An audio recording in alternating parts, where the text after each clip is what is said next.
So how you, obviously you've earned a lot of playing time going up and up and up, and now a starter. How does that feel for you? I mean, it feels good.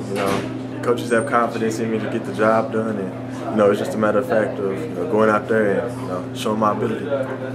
Does it almost help? I mean, you never want to see a teammate get hurt, of course, but does it almost help when it happens so quickly that you don't have time to really think about it? Just Coach Odom or Coach Mason says, grab your helmet and get in? Well, that's a part of the game.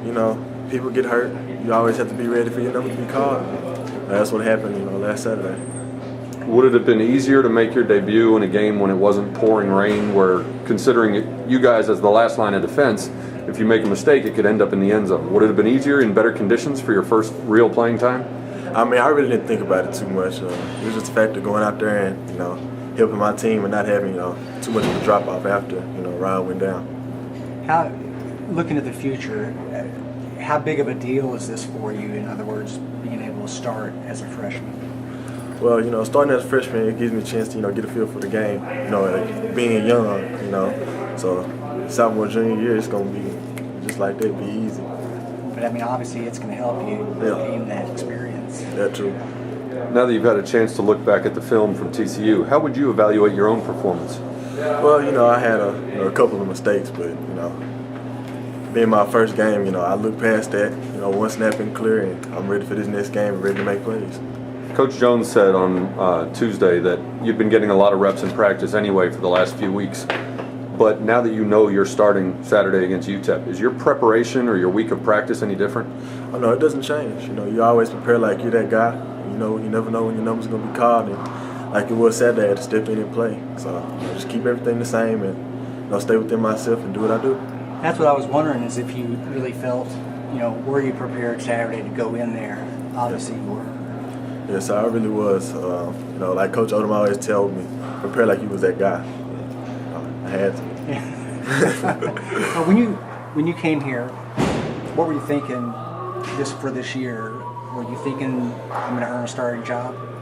Well, when I came in, I talked to my dad, and it was one of them things where just show your skill and everything will fit in to where it needs to be fit, and like it was, it fit in. And continue to work hard, and things start to happen. Ryan Smith, as the old man of the secondary, made a lot of the reads and calls for the defensive backs.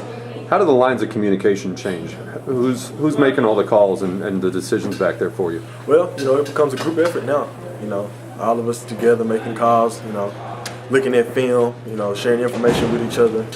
So it becomes more of a group effort. When you're in there with Jay Scott at safety and Chris Parks at one of the corners, suddenly you've got a pretty big, tall secondary. Does that change anything in terms of what it allows Coach Mason and Coach Odom to call? Well, like I said, you got a lot of speed back there, So therefore, you can't really throw the ball deep. We'll come up and finish on runs. So, hey, I think it's pretty good. You've gotten a chance to study UTEP a little bit. What jumps out off the film at you, or what concerns you the most about UTEP's offense? A very good passing team. They throw the ball around, so that'll give our secondary a chance to make plays on the ball. And knowing I'm a true freshman, I know they're going to come at me. They have a good receiver. Have you looked at him? They have two good receivers, number 6 and number 9. The offense pretty much flows through them. So, we shut them down. We got a real good chance of winning this game. And what kind of a situation is that when they're coming at you, on your side? Does that make it more pressure, or you like the fact that they're going to be doing that? Well, coming from high school, it feels good. Because in high school, you kind of on that island alone. They're not really throwing you away now. Right. It's back to how it used to be when I was a freshman in high school. They coming at you. So give me a chance to make plays. The coaches have talked about how El Paso is traditionally a pretty tough place to play. What have they told you about what makes it tough? Is it the elevation? Is it the noise? What do you expect in terms of the environment you're going to see against UTEP? Well, they have a good fan base. So, when you have a good fan base, there's always going to be the noise concern and, that type of thing. But the thing is, we just keep playing, don't let them things affect us. Worry about the things that, we can control, and we'll be fine.